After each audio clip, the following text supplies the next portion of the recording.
Então aqui nós temos a Guiana, né? Perfeito.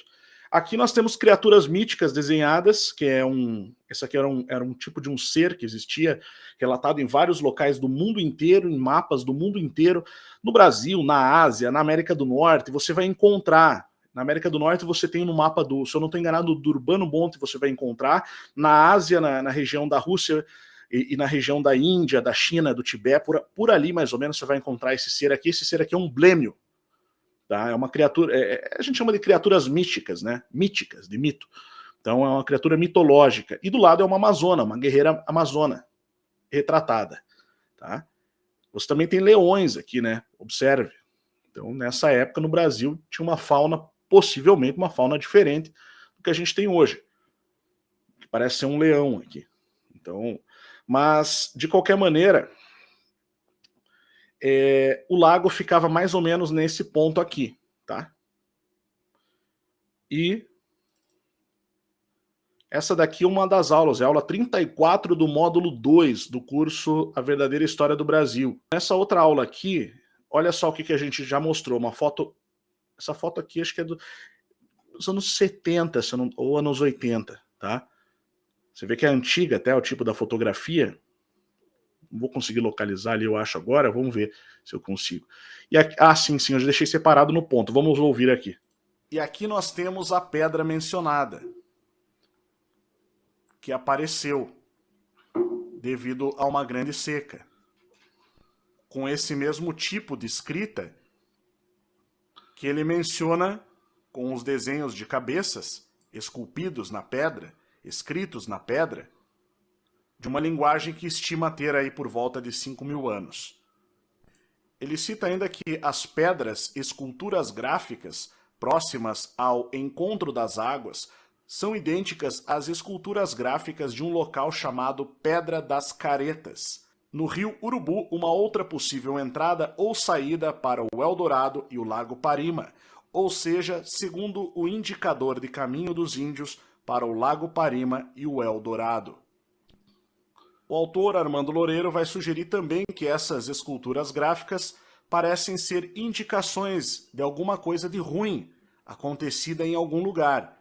Os índios tupis chamavam esses lugares de esculturas gráficas onde faziam rituais de caruaras. E por corruptela desta palavra surgiu a palavra careiro, uma cidade próxima do encontro das águas. É possível existir alguma caruara no careiro, ou é alguma referência às pedras aparecidas do outro lado do rio na seca de 2010. Então, houve uma seca lá também em 2010, tá? Não é a primeira vez que acontece algo do tipo. Isso é interessante. Tem um historiador que eu quero trazer ele aqui no canal, tá? Depois quando a gente fizer isso eu vou anunciar. Mas na verdade são alguns historiadores lá do estado do Amazonas que tem uma pesquisa interessante que eu quero trazer aqui para a gente compartilhar, tá? Eu recebi, na verdade, umas fotos de umas moedas que foram encontradas na Amazônia, tá? Por um morador de lá, numa região. Cara, é impressionante. Eu vou até mostrar. Deixa eu até tirar essas fotos, que eu vou pôr essas fotos e um vídeo, tá? Agora eu vou mostrar para vocês. Espera aí, só um pouquinho que ainda tô fazendo. Acabei de terminar de baixar. Tá? Não é história, não, é verdade mesmo. Então, assim, essa situação aqui, ela é extremamente interessante, tá? Vocês vão ver agora. Esse lugar aqui que eu vou mostrar, ele fica num ponto que você, na cidade mais perto ali, você tem que pegar um barco e andar por, eu não me lembro agora se é 4 ou 6 horas de barco, tá? Então é bem longe. Aí você vai encontrar essa estrutura aqui. Não dá para saber o que é, né? Porque é uma descida, é uma espécie de parece um poço quadrado, tá? E você você não sabe o que tem lá embaixo. Pode ter muito mais coisa soterrada, né? Você vê que é bem antigo mesmo. Tá? Isso aqui é bem isolado no meio do mato mesmo.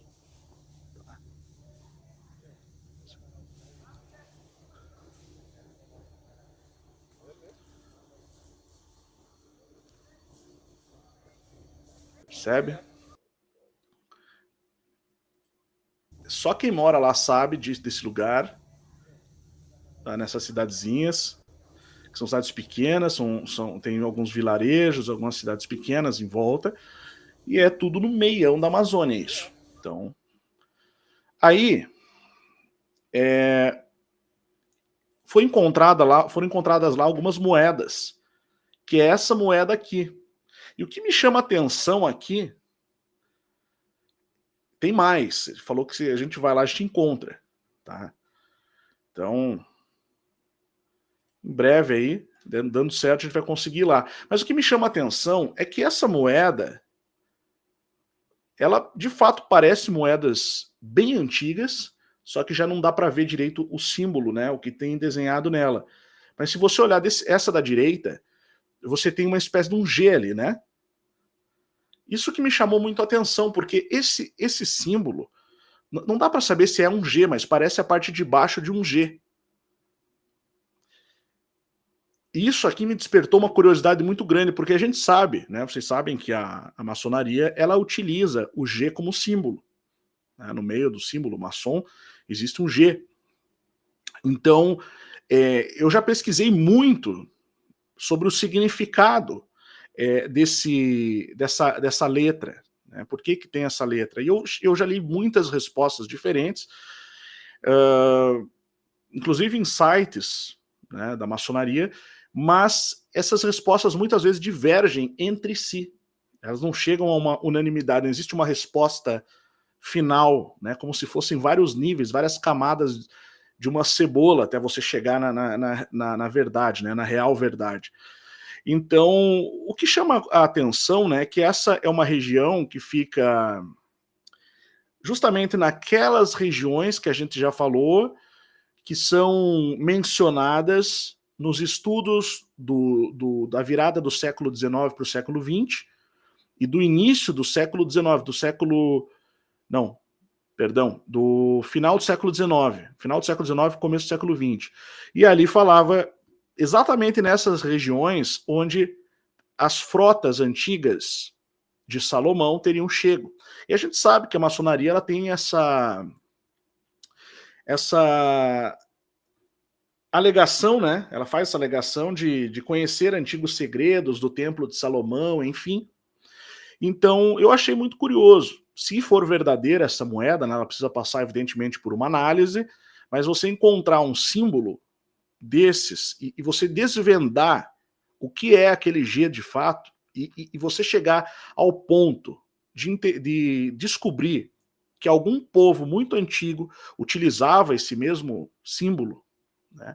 Se é que é o G, né? Eu cheguei a essa suposição aí, vendo essa moeda, né? Se você olhar aqui bem no meio, é o que parece, tá? Então seria um símbolo bastante, seria uma coisa muito reveladora você descobrir, por exemplo, que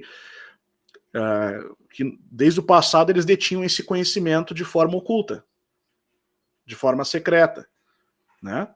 Seria muito interessante, tá? Ó, ela de mais perto.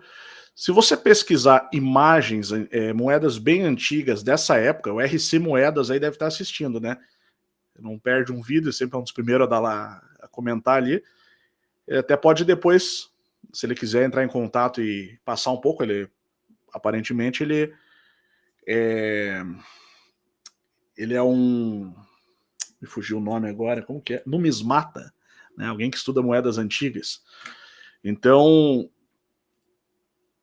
me pareceu algo bem peculiar isso aqui, eu acho que vale a pena aí investigar.